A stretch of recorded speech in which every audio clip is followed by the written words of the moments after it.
Blood sprayed across Zora's face as the old woman collapsed in her arms, the knife wound pulsing crimson against pristine snow. "Tell Jinho," the dying stranger gasped, pressing something cold into Zora's palm. "They'll come for your baby next." 8 months pregnant and alone in Seoul, Zora's scream caught in her throat as black SUVs screeched to a halt at both ends of the street. 24 hours later, the bloodied handprint on her apartment door confirmed her worst fears. They had found her. Zora froze, grocery bags slipping from trembling fingers as oranges rolled across the hallway floor. Her hand instinctively moved to protect her swollen belly as she stared at the stark crimson mark. Her new life in Seoul, the careful, quiet existence she'd built from nothing, was unraveling before her eyes. A shadow moved at the end of the corridor.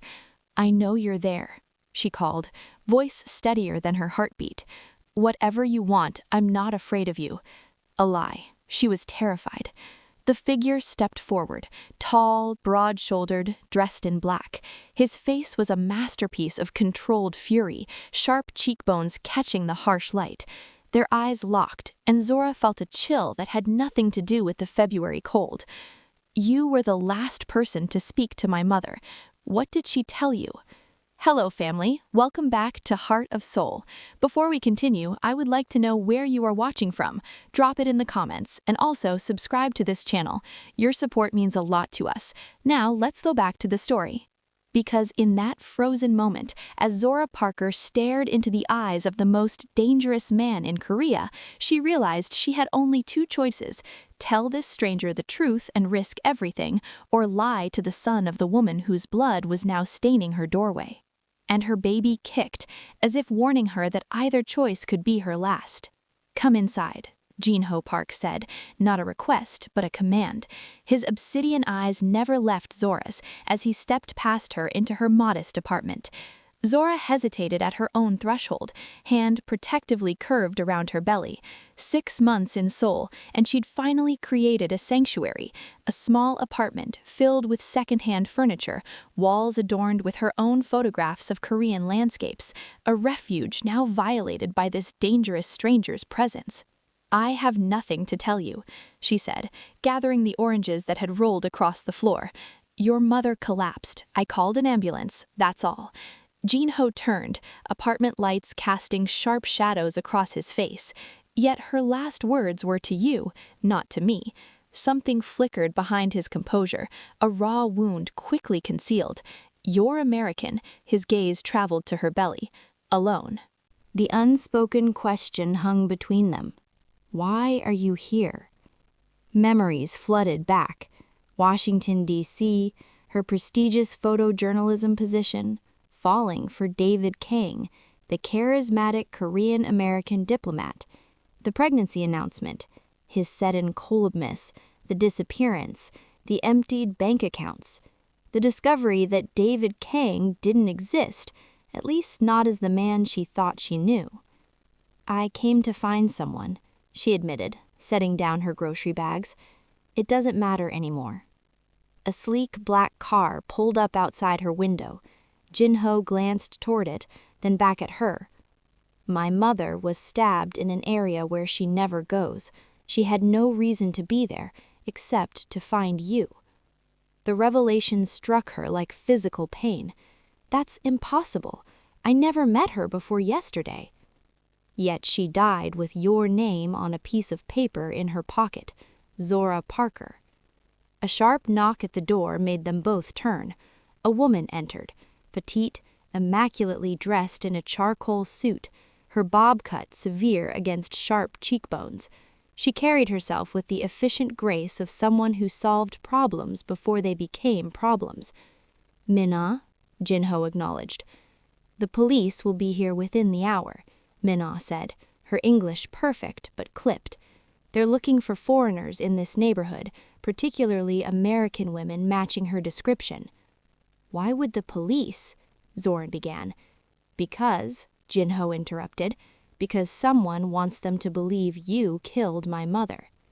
The weight of his words made her knees buckle. Jinho caught her elbow with surprising gentleness, guiding her to the sofa.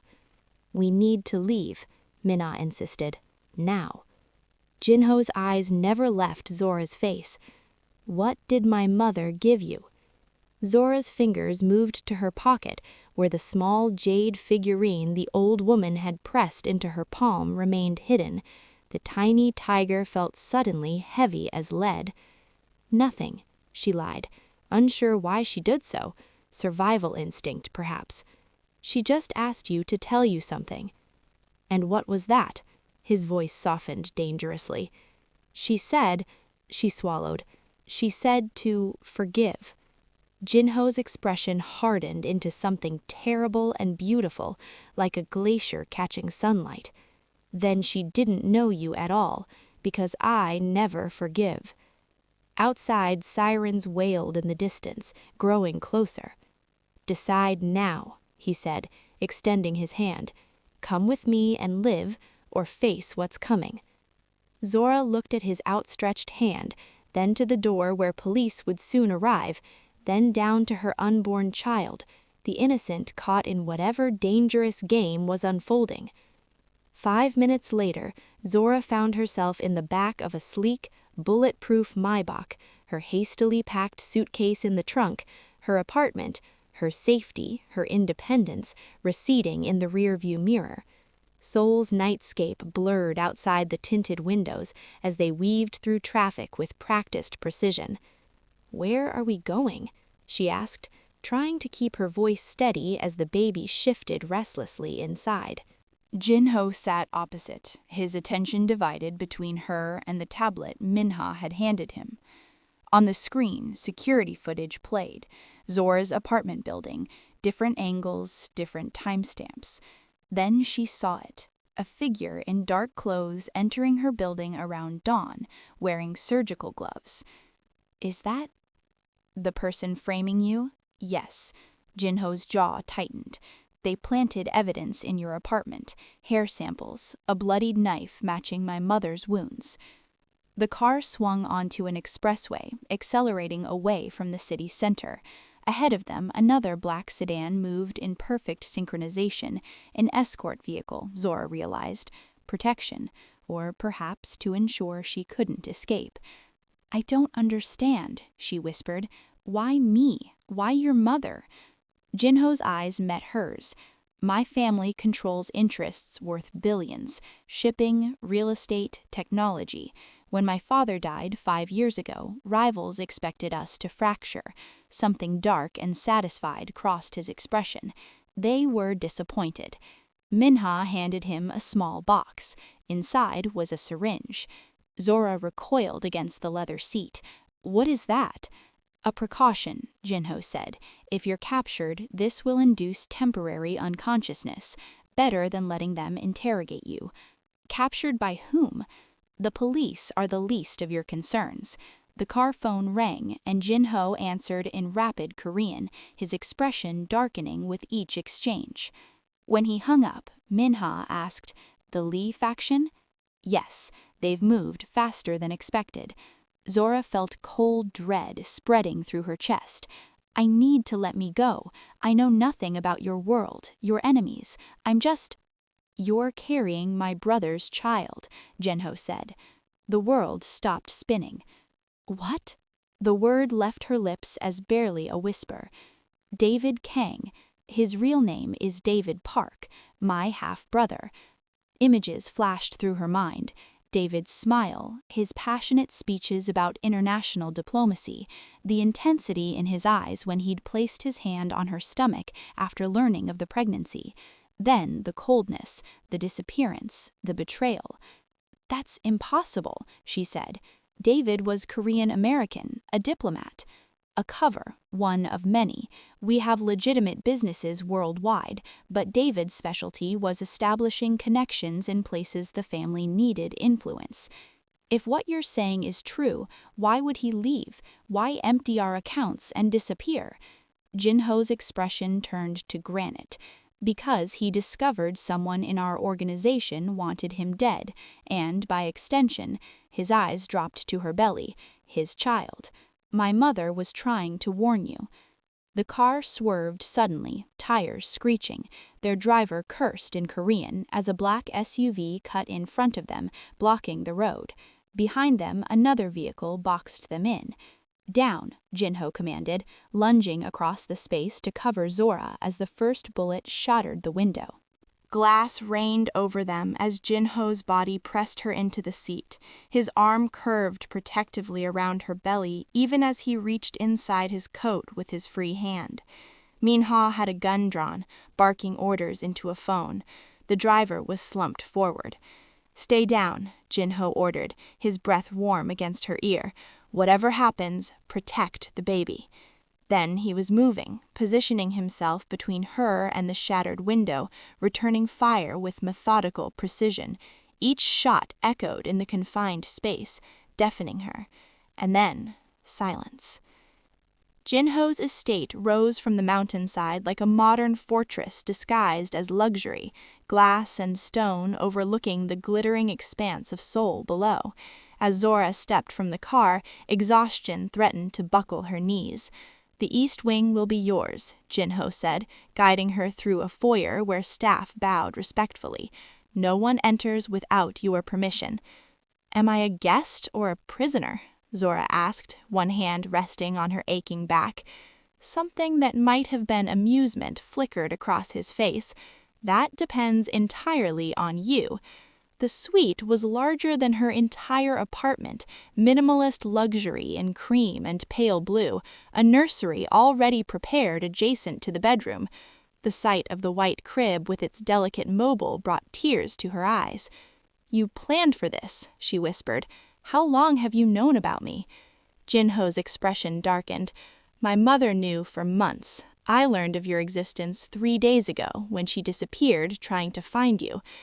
Morning revealed the true grandeur of her surroundings. From her balcony, Zora could see manicured gardens, security patrols, and the distant skyline of Seoul below. She retrieved the jade tiger from her coat pocket. The small figurine gleamed in the morning light, its eyes tiny emeralds. She turned it over, feeling an almost imperceptible seam along its base. Minha arrived to escort her to breakfast, her professional demeanor unchanged despite yesterday's violence. Jinho waited in a sunlit dining room, standing as she entered. In daylight, his resemblance to David was both striking and painfully different. "You slept well?" he asked, pulling out her chair. "As well as one can when there's a price on their head," I replied. "I need answers, Jinho, real ones." He nodded to the staff, who immediately departed. "Ask." "Where is David now?" His knuckles whitened around his coffee cup. "He disappeared 3 months ago, after warning me that someone had compromised our European operations. He said he needed to go dark to protect—" his eyes flickered to her belly, "to protect his family." A silver-haired man entered without knocking, elegant, with eyes that assessed Zora with calculating precision. "So this is our American complication," he said in perfect English. "Zora, this is Sung-ho Lee, my father's oldest advisor." Jinho introduced him, tension evident in his posture. After Sung-ho departed, Zora turned to Jinho. "You don't trust him." "I trust no one."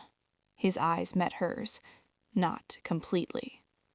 Later that afternoon, Jinho found her in the library, photographing the city skyline through the floor-to-ceiling windows. "Your camera was in your suitcase," he observed. "Photography keeps me sane," she replied.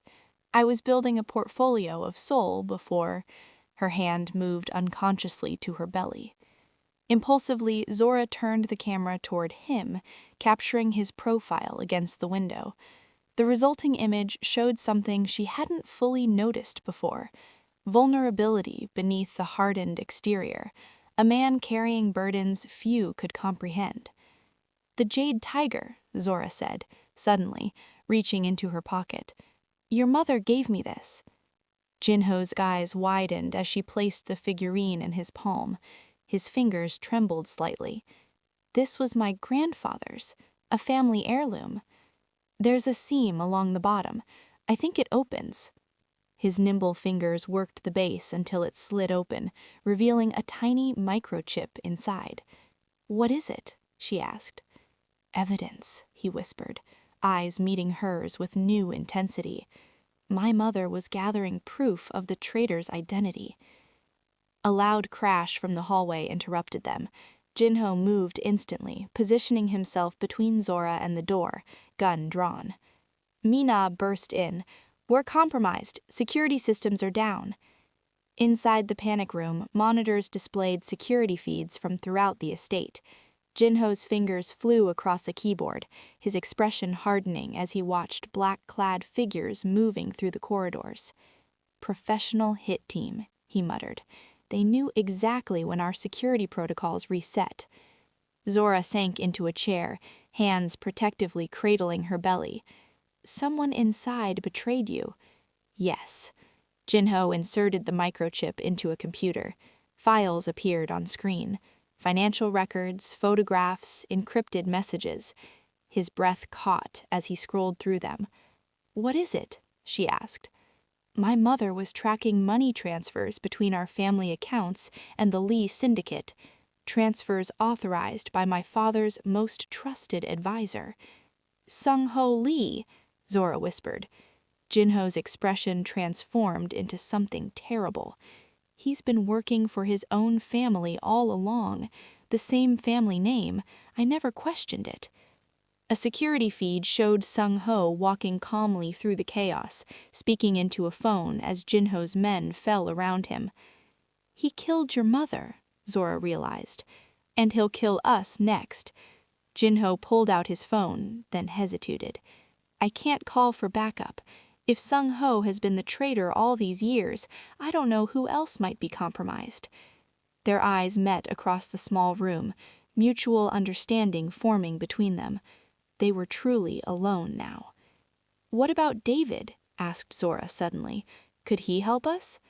Jinho's jaw tightened. "If he's alive." "What do you mean?"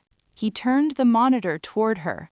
Among the files was a death certificate. David Park, killed in a car accident in Thailand 3 months ago. The world tilted beneath her. "No," she whispered. "That's impossible. He contacted me 2 months ago, after he disappeared. He sent money." "Someone wanted you to believe he was alive." Jinho's voice gentled. "Someone needed you to trust that David would return." Zora's hands trembled as the truth crashed through her. It was a setup from the beginning. Meeting David, all of it. Jinho knelt before her, taking her hands in his. "My brother's death was real, but whoever sent those messages wanted to control you and the park air you carry." A sob tore from her throat as everything she believed crumbled. The father of her child was dead. The life she'd planned, the hope she'd clung to, all lies. Jinho's thumb brushed away a tear from her cheek. "My brother was a fool to love you and leave you. I would never make that mistake." The raw honesty in his voice made her look up. His eyes held something she hadn't seen before, not just determination or duty, but something deeper. "Why do you care what happens to me, beyond this child being your blood?" For a moment, his carefully constructed walls dropped. "Because in a world where I trust no one, you helped my mother when she was dying. You had nothing to gain. Such compassion is," he struggled for the word, "sacred." A warning light flashed on the console. The panic room's external sensors detected movement. "They found us," Jinho said, drawing his gun. "The panic room will hold for 20 minutes, maybe less." Zora's hand moved to her belly as a sharp pain gripped her. She gasped, doubling over.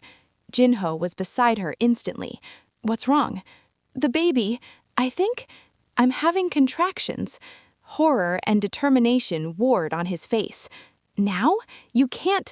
Another contraction hit stronger than the first. "I don't think the baby cares about our timeline," she gasped.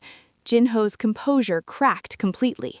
For the first time, raw fear showed in his eyes, not for himself, but for her and the child. "Listen to me," he said, gripping her shoulders. "I'm going to get you out of here, both of you. I swear it on my mother's memory."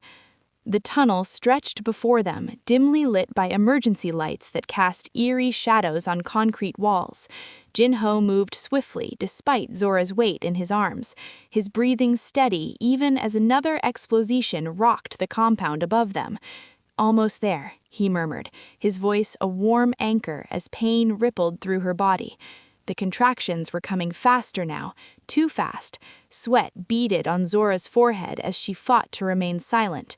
Each step Jin-ho took sent jolts through her body.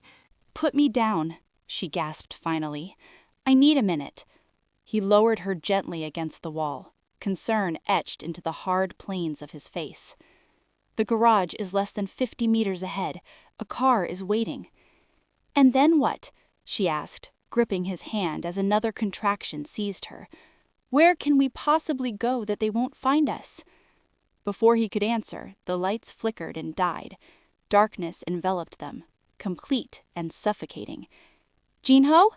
Panic edged her voice. His hand found hers in the blackness. "I'm here." The glow of his phone illuminated his face from below, casting harsh shadows that emphasized the tension in his jaw. "They've cut the power to the tunnel. We need to move. Now." He helped her to her feet, but her knees buckled as the strongest contraction yet tore through her. A warm wetness soaked her legs. "My water broke," she whispered. The distant sound of a door being forced open echoed down the tunnel. Footsteps. Multiple sets. "They're coming," Zora breathed. Jin-ho made a swift decision.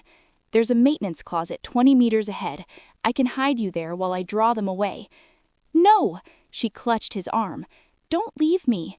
His eyes met hers in the dim light. "I will come back for you. I swear it." "Your promises mean nothing, Jin-ho Park." The voice came from behind them, calm, measured, familiar. Sung-ho Lee stepped into the weak glow of Jin-ho's phone light, flanked by armed men. Jin-ho pushed Zora behind him, his gun trained on his father's advisor. "You betrayed my family."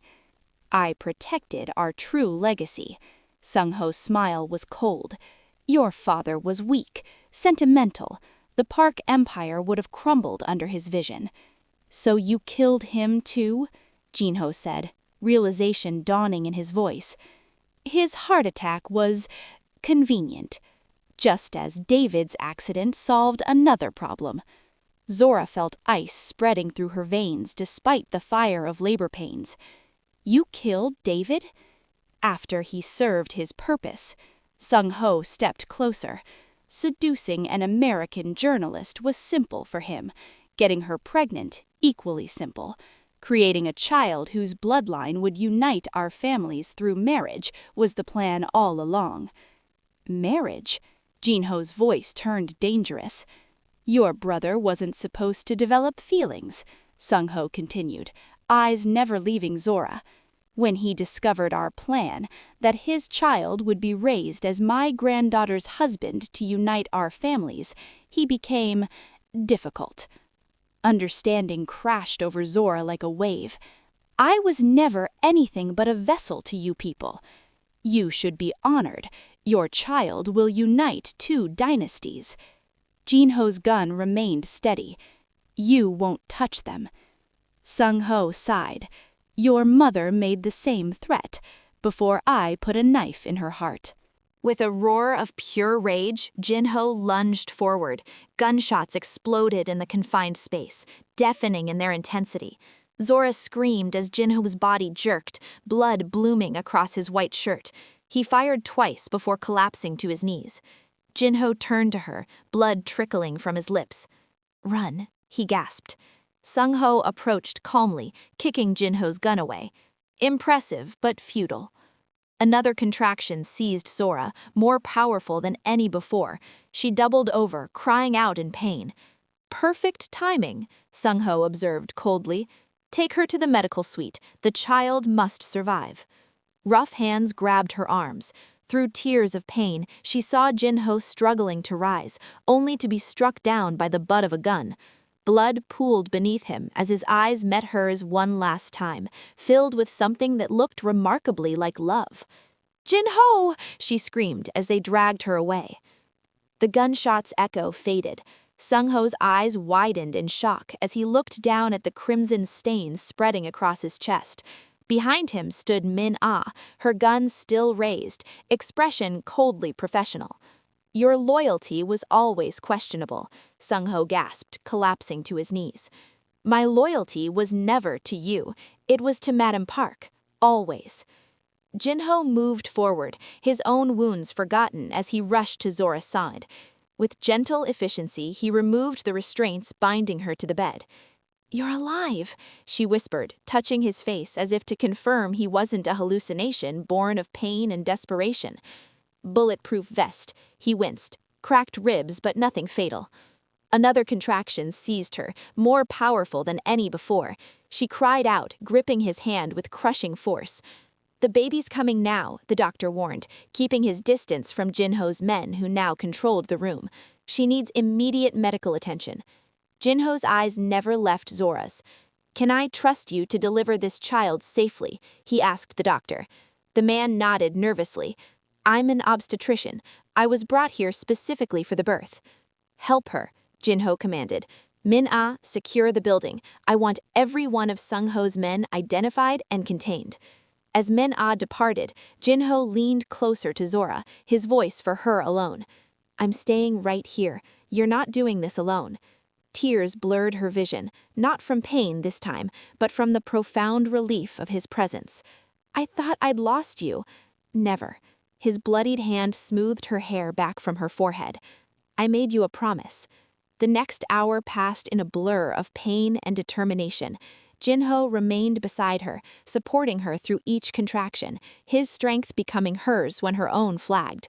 Despite his injuries, he never showed weakness, his focus entirely on helping her bring their child, his brother's child, safely into the world. One more push, the doctor urged. The baby's almost here. Gathering her remaining strength, Zora bore down, a primal scream tearing from her throat, and then a new sound filled the room. A cry, indignant and powerful, announcing a new life. A boy, the doctor said, lifting the red-faced, squalling infant, healthy and strong. Jin-ho's composure finally broke as he stared at his nephew. Wonder transformed his face, softening the hard lines of a man accustomed to power and violence. He's perfect, he whispered as the doctor placed the swaddled infant in Zora's trembling arms. Looking down at her son, with his thick black hair and skin a beautiful blend of her darkness and his father's warmth, Zora felt an overwhelming love crash through her. This child, conceived in deception but born into truth, was hers to protect now. Min-ah returned, her efficient demeanor softening slightly at the sight of the newborn. The compound is secure. We've detained 15 of Sung-ho's men, but several escaped. And Sung-ho? Jin-ho asked, his expression hardening. Dead, Min-ah confirmed. But before he died, he revealed something. The microchip from your mother's jade tiger contains more than financial records. There's a video file we haven't accessed yet. Minutes later, with Zora still cradling her newborn son, they watched as the face of Jin-ho's mother appeared on screen. The elderly woman looked directly into the camera, her eyes filled with purpose. Jin-ho, if you're watching this, I have failed to reach you in person, she began, her voice steady. Sung-ho Lee has betrayed our family for decades. He arranged your father's death, David's accident, and now he comes for you and for the child that carries our bloodline. Jin-ho's hand found Zora's, gripping it tightly as his mother continued. But Sung-ho is merely an instrument. The true architect of our family's suffering is his daughter, Soo-min Lee. She has orchestrated everything from the shadows, using her father's position and influence. Soo-min? Jin-ho whispered, disbelief coloring his voice. His mother's image nodded grimly. Her ultimate goal is to claim the Park legacy through your nephew by becoming your wife after eliminating any who stand in her way. Find the American woman, Jin-ho, protect her and the child, and remember what I've always taught you. In our world, trust must be earned, but love, her voice caught, love is the strength that has kept our family alive through generations of darkness. Darkness cloaked the Lee family compound, its traditional architecture a shadow against Seoul's glittering skyline. Jin-ho stood on the overlooking ridge, body aching from his wounds, mind focused with lethal clarity. 20 of his most loyal men waited for his command. "Remember," he said quietly, "Soo-min Lee is mine. No one else engages her." Inside the fortress-like estate, Soo-min Lee sat before a wall of surveillance monitors, her elegant features illuminated by their blue glow. Unlike her father, nothing about her suggested brutality. Her designer dress and perfect composure spoke of refinement, not violence. "He's here," her security chief announced. Soo-min smiled, fingers lightly touching a pendant at her throat. "Right on schedule. Let him reach the inner courtyard before engaging." The first explosion shattered the night's silence, a diversion at the compound's east gate. As Lee family guards rushed toward the disturbance, Jin-ho and his team infiltrated through the western wall. "Too easy," Mina whispered as they moved silently through sculptured gardens. Jin-ho nodded grimly. "She's waiting for us." In the main house, Soo-min rose gracefully. "Prepare the helicopter," she instructed an aide, "and bring me the case." As Jin-ho's team reached the inner courtyard, floodlights blazed to life, pinning them in harsh illumination. Gunfire erupted from multiple positions, forcing them into cover behind stone monuments and Gordon structures. "Predictable to the end," Soo-min's voice echoed through hidden speakers. On his signal, Mina activated a device on her wrist. Throughout the compound, the security system suddenly failed, lights flickering, electronic locks disengaging. The battle intensified as Jin-ho fought his way toward the main house. A bullet grazed his shoulder, another tore through his side, reopening his earlier wound. Still, he pushed forward, driven by something more powerful than pain. The image of Zora cradling Jae-sun flashed in his mind. Family, his to protect now. In the grand study, he found Soo-min calmly pouring herself a drink as if entertaining a late-night guest rather than facing her would-be executioner. "You're bleeding," she observed, eyeing the dark stains spreading across his shirt. "You're cornered," he countered, gun aimed at her heart. Soo-min smiled, lifting her glass in mocking toast. "Am I? Strange, I don't feel cornered." "It's over, Soo-min. Your father confessed everything before he died." She sipped her drink unperturbed. "My father was always the weak link, too emotional, too attached to outdated notions of family honor. While you arranged for David's death without hesitation," Jin-ho said, fury edging his voice. "David was collateral damage."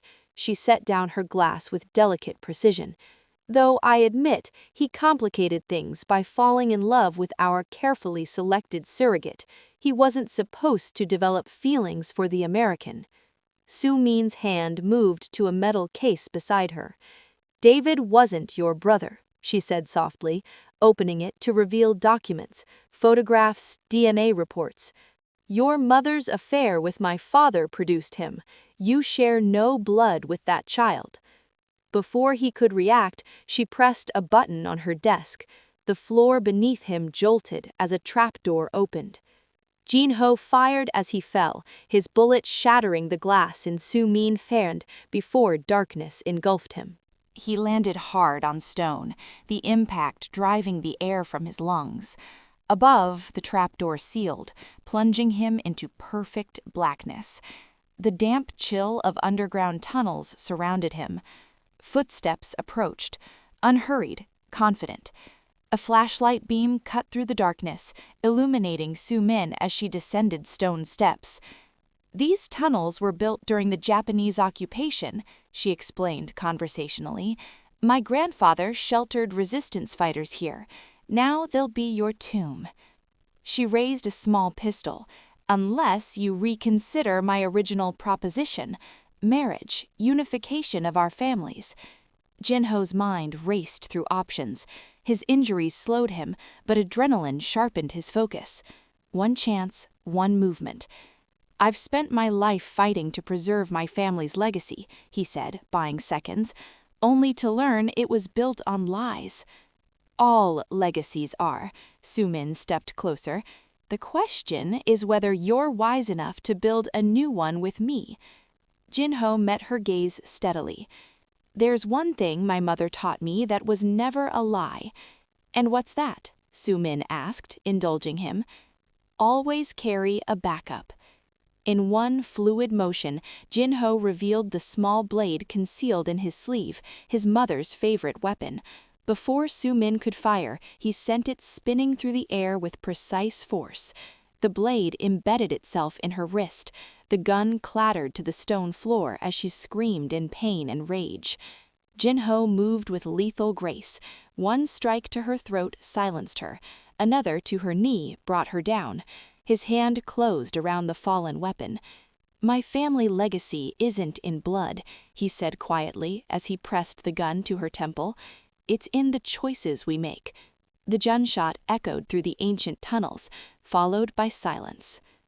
3 months later, cherry blossoms drifted like pink snow across the private gardens of the park estate. Renovated and purged of its darker history, the compound had transformed under Zora's influence. Light now flooded spaces once kept in shadow. Photographs of Seoul's everyday beauty adorned walls that had previously displayed only ancestral portraits. Zora sat beneath a blooming cherry tree, her camera capturing Jae-sun as he lay on a blanket, his tiny hands reaching for falling petals. At 3 months old, his features had settled into a perfect blend of his parents, David's jawline, Zora's expressive eyes, skin the warm brown of twilight.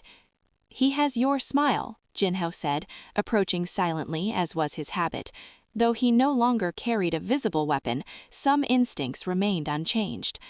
"And your intensity," Zora replied, lowering her camera as he settled beside her on the blanket. "He studies everything like it's a business negotiation." Jinho's laugh, once so rare, came more easily these days. He lifted Jae-sun with practiced care, the tenderness in his movements still surprising against the backdrop of his reputation. "The DNA results came this morning," he said, after a moment, his tone carefully neutral. Zora's breath caught. After weeks of deliberation, Jinho had decided to test Su-min's claims about David's parentage. The truth, whatever it might be, would no longer determine their path forward, but closing the chapter felt necessary. "And?" she asked softly. She lied. His eyes met Zora's, something like relief visible in their depths. "David was my brother, half-brother, as we always believed." Zora nodded, processing this final piece of the puzzle. "I'm glad Jae-sun will have that connection to his heritage." "Blood is the least of what makes family," Jinho said, looking down at his nephew. "I've learned that from you." Rising, Zora moved to the edge of the garden, where Seoul's skyline sprawled below them. Jinho joined her, Jae-sun content in his arms. "Mina confirmed the last of Sung-ho's network has been dismantled. The charges against you have been officially dropped. You're free, Zora. You could return to America if you wanted." The question beneath his statement hung in the air between them. These months of rebuilding, of learning to trust, of creating something neither had expected to find, they had led to this moment of choice. "Is that what you want?" she asked, turning to face him. Jinho's expression softened as he looked at her. "I want you to be where you choose to be, not where circumstances have trapped you. And if I choose to stay?" Something vulnerable flickered in his eyes. then I would be honored to continue building this family with you, however you wish that to look. Zora stepped closer, closing the distance between them. When I helped your mother that day in the snow, I was just being human. I never imagined it would lead me here. To danger? Jinho asked, a shadow crossing his face. To love, she corrected softly. The word hung between them, powerful, transformative. Jinho had never spoken it, though his actions had demonstrated it countless times in the quiet moments of their shared life, in his gentleness with Jason, in his respect for her independence, in the way his eyes followed her when he thought she wouldn't notice. I don't know if I deserve that, he admitted. Love isn't about deserving, it's about choosing, every day, and I choose this life we're building, complicated history and all. Jinho shifted Jason to one arm, his free hand reaching up to touch Zora's cheek with a tenderness that still surprised her. I never believed in second chances, until you showed me what compassion truly means. When his lips met hers, it felt like completion of a journey neither had planned, from strangers thrown together by fate to family bound by choice. The kiss deepened, carrying promises neither needed to speak aloud. Later that evening, as sunset painted Seoul's skyline in gold and crimson, they stood together on the balcony. Jae-sun slept peacefully in his nursery, monitored by the ever-vigilant Min-ha, who had become something like family herself. I spoke with my lawyers today, Jinho said, his arm around Zora's waist. The park holdings are being restructured. Half the assets are being moved into a foundation for children orphaned by violence. Zora looked up at him in surprise. That's remarkable. It's just a beginning, he replied. The legacy I want to leave Jae-sun isn't built on power or fear. It's built on healing what's broken. Standing in the circle of Jinho's arms, watching the city lights bloom like earthbound stars, Zora knew their story was only beginning. Tell me in the comments how Zora and Jinho's journey resonated with you, and don't forget to join our family by subscribing.